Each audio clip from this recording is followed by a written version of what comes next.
আবার ভাইরা, কোরআনুল কারীম বৃহৎ একটি কিতাব।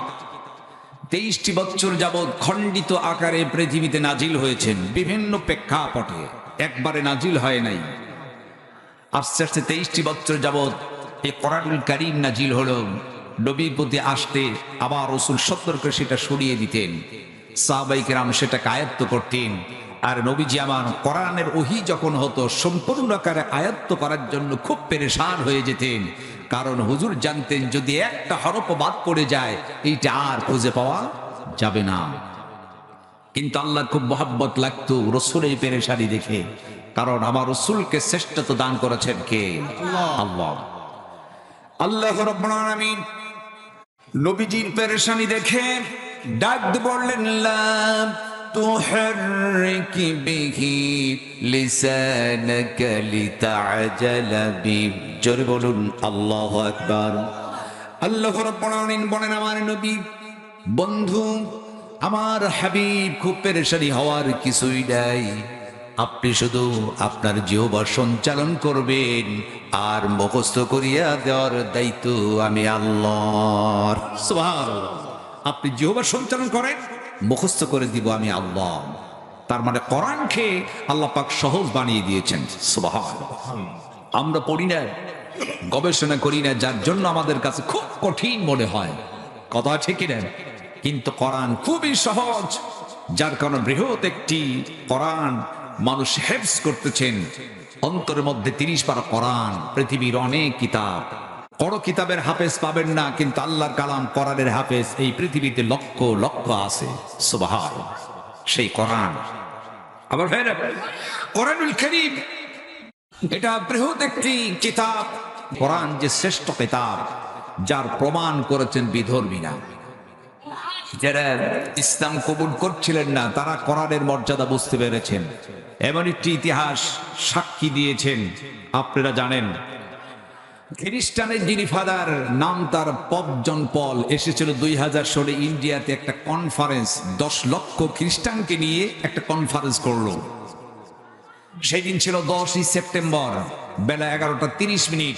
10 লক্ষ খ্রিস্টানের মাঝে পপ জন পল দাঁড়িয়ে তিনি বক্তব্য দিচ্ছেন। বক্তব্য দিতে গিয়ে তিনি বলেছিলেন, শোনো, অনেক কষ্ট করে আমি ইন্ডিয়াতে এসেছি, বেশি কথা বলার সুযোগ পাবো না, 2টি বিষয় কথা বলবো। তার 1 নাম্বার, শোনো, তোমাদের জন্য প্রথমে আমি একটা সুসংবাদ দিচ্ছি, 2 নাম্বার একটা দুঃসংবাদ দিয়ে আমি আমার বক্তব্য শুরু করব।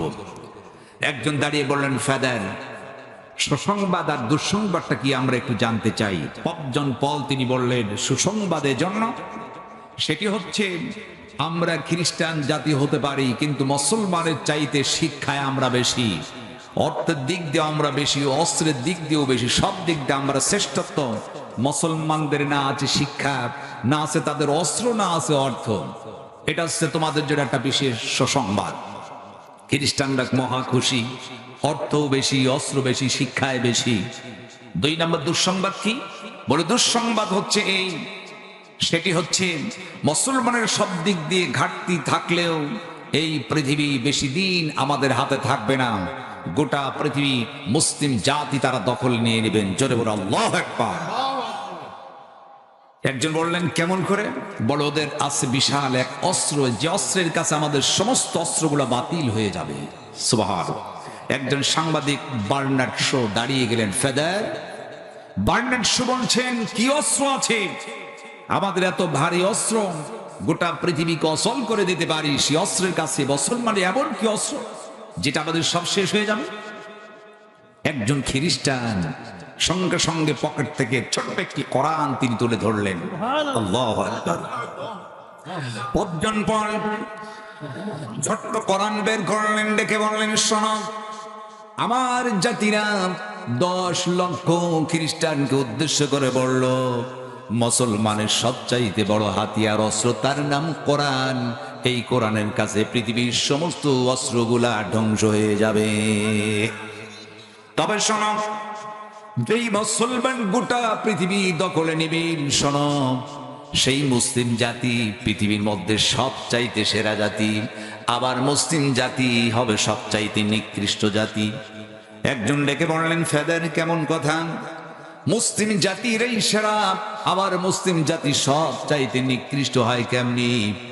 পবজন পর সেই দিন বলল, শোনো, যারা যে মুসলিম জাতি কোরআনকে মানলাম, সেই কোরআনের ব্যবহার তার ব্যক্তিগত, পারিবারিক, সামাজিক, রাষ্ট্রীয়, আন্তর্জাতিক ক্ষেত্রে যারা কোরআনকে তুলে ধরলো, আগায় দিল, ওই জাতি সবচাইতে শ্রেষ্ঠ পরিণত হবে।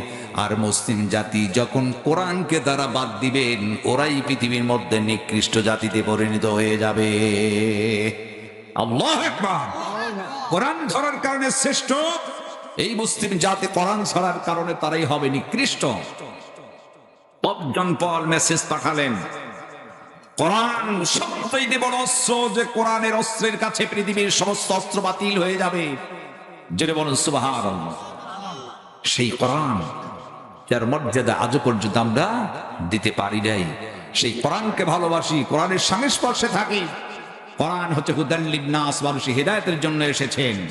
এই কোরআন আমার ব্যক্তিগত, আমার পারিবারিক, সামাজিক, রাষ্ট্রীয় সর্বক্ষেত্রে কোরআনকে যদি মেনে নিতে পারি, আমার মর্যাদা সবচাইতে বৃদ্ধি হবে। কথা বলেন ঠিক কিনা?